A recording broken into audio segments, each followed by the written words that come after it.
Hi, I'm John from Just Whiskey. If you like today's show, please give it a thumbs up, like, and subscribe. And consider becoming a Patreon with the link in the description below. And thanks so much for the Patreons that do help support this channel for as little as $1 a month. Subscribe, become a Patreon, and forget about it.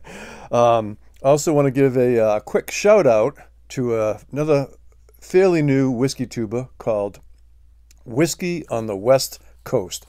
Highly recommend checking out his channel. He provides high quality content and very well presented. I really enjoy what he's doing.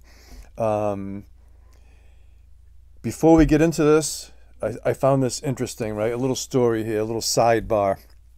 About a year ago, a buddy of mine has a really nice, we call it the beer garden, really nice setup, and it's an outdoor celebration area, and he's done extensive traveling. He's a very good friend of mine, and about a year ago, we're sitting out late night having a few drams and maybe a beer or whatever, and he knows I love scotch, and he likes peated scotch mostly. So just nonchalantly, he was cleaning out one of his houses that he owns, and he hands me this, I call it a nip, right? A little miniature, 50 milliliter bottle here, right? And he hands it to me like it's, a nip of like Jack Daniels or something, right? And it was late at night, it was dark out, and I was just gonna like pop the cap and pour it, but then I'm like, oh, let me take a look at it or whatever. What he handed me is a miniature of a 37-year-old Highland Park at 41.3% ABV, distilled in 1966 and bottled in 2004. And this particular release, I believe, was miniatures only, for some reason, as some kind of promotion or whatever. And so he had this sitting like in his basement or sitting around for like 20 years, longer. Yeah, it's almost 20 years. And last week we finally cracked it. And I was looking so much forward to doing a review with him and telling this whole story. But the bottom line, I'm going to cut to the chase. Be careful if you buy miniatures and store them long term. They have a cardboardy plastic in there, and the seal was super tight. I mean, it took a bit to crack it open. Seal was very tight, so the seal was not compromised at all. But bottom line, when we sampled it, it tasted like turpentine and mothballs. It was so off-putting that the gentleman, my friend that gave me this, he took one sip and he's like, you can't even drink this. It tasted like turpentine and mothball, completely ruined.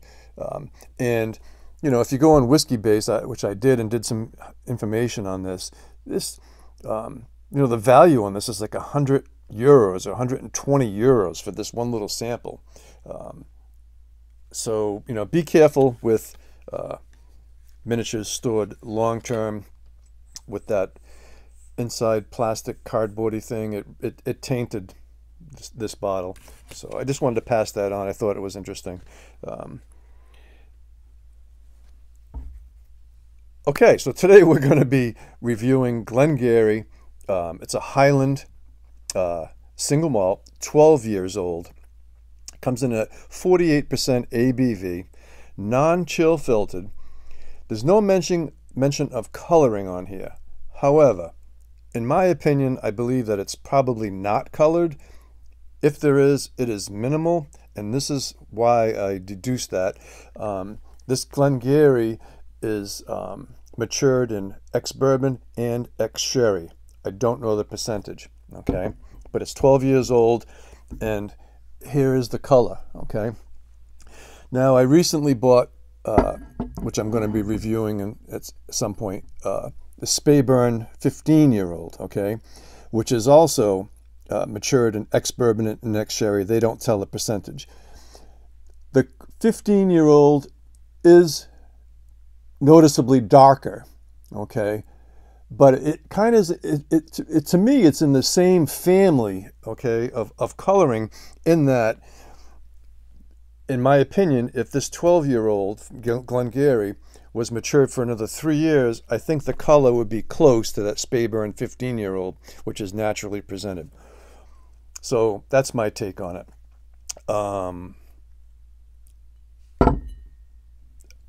I bought, oh yeah, I also wanted to point out too, real quick.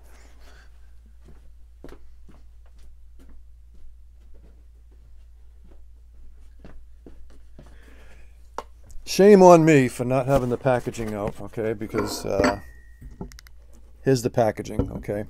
I bought this bottle a year ago at a local, but it's a big liquor store, and it's called Cappy's, and they have, like, I think 5 or 6 stores, and it's generally, competitively priced, and this was on the shelf. Quite a few of these bottles are on the shelf, and I've heard good things about it. I bought one bottle, and I just opened it up 2 or 3 weeks ago, and I stored it like I do with all my other bottles in the basement, so out of direct sunlight, and once or twice a year, I tip the bottle upside down to kind of dampen the cork a little bit. Anyway, as soon as I unwrapped this, the cork was so dry, it's immediate, it's as soon as I even started to put any kind of pressure on it whatsoever, it just fell apart. The cork just broke right apart, and I had to dig out the cork. So I don't know if that's just a one-off in this particular bottle that I bought, or if there's cork issues with this in general. So anyway, just I figured I'd point that out. This is kind of flying under the radar, and it's a bit of a sleeper. And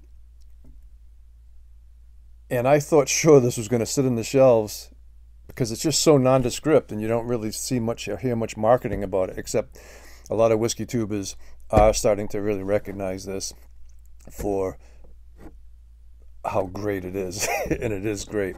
So I went back there, once I cracked this, I'm like, I want to get some more of this, and they were all gone on the shelf, and I managed to pick up one other bottle, which was like the last bottle that a store had, and I'm challenged to find it anywhere in my area now. So I think the secret is out. Okay,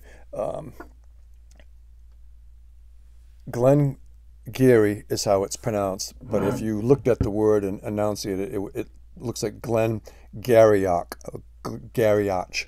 Okay, but it's Glen Garioch, and we're going to get to the review now, finally, right? So the retail price on this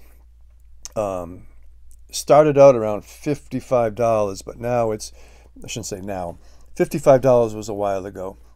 I paid $65 for this, and that's about the going retail, $65 to $70, if you can find it. Okay, let's get to the review, and it's going to be a good review. On the nose, awesome, inviting, oh my God, waxy candles,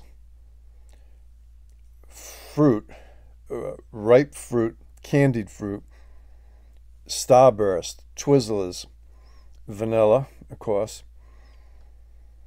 peach, a lot of peach, and cantaloupe. The tasting notes on here mention roasted pears. I'll give them that, okay? Roasted pears, creme brulee.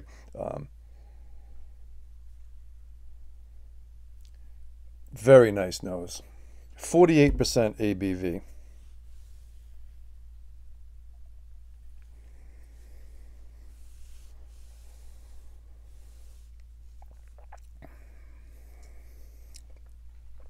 The palate is rich, syrupy, sweet, which transitions into a bit of astringency. The candied fruits, cantaloupe, a little bit of the yin and yang with the sweet and the astringency. Okay, so it's got some nice complexity to it. Picking up orange and a lot of ginger. A little bit of lemon and lime in there as well. And a little bit of that Springbank funk, believe it or not. Or you want to call it Kilkerran funk. There's a little bit of that funkiness in there. This is non-peated, but it's a little, just a hint of that farmyard in there, which I like. The finish, hang on a minute here.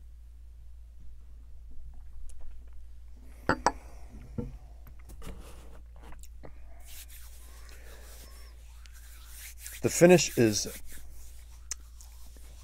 medium to long. I'm going to call it a medium plus finish. Transitions into a bit of a dryness, a light pepperiness there, a light oak spice.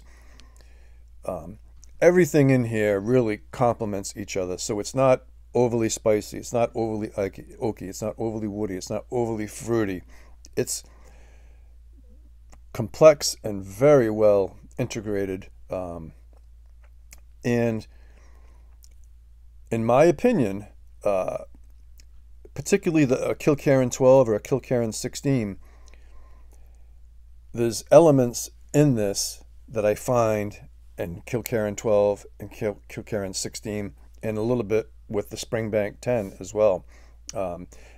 I'm not saying it's a Springbank alternative. I'm just saying I'm finding some similarities in here that I enjoy in Springbank 10 or Kilkerran 12 or Kilkerran 16-year-old.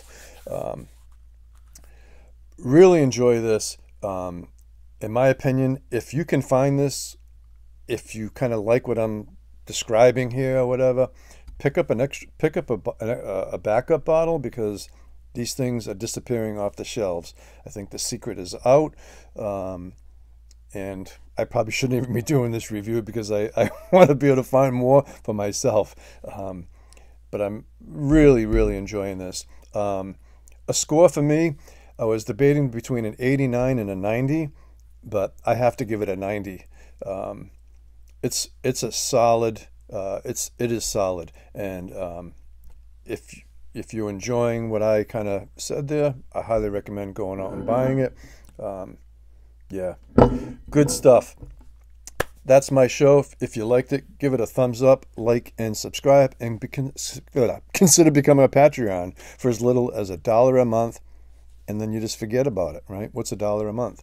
The link is in the description below, and I am going to be doing an exclusive Patreon only video for the Amroot Spectrum. So Patreons, you can look forward to exclusive Patreon only Amroot Spectrum 004. All right, folks, hats off to you all, and take care.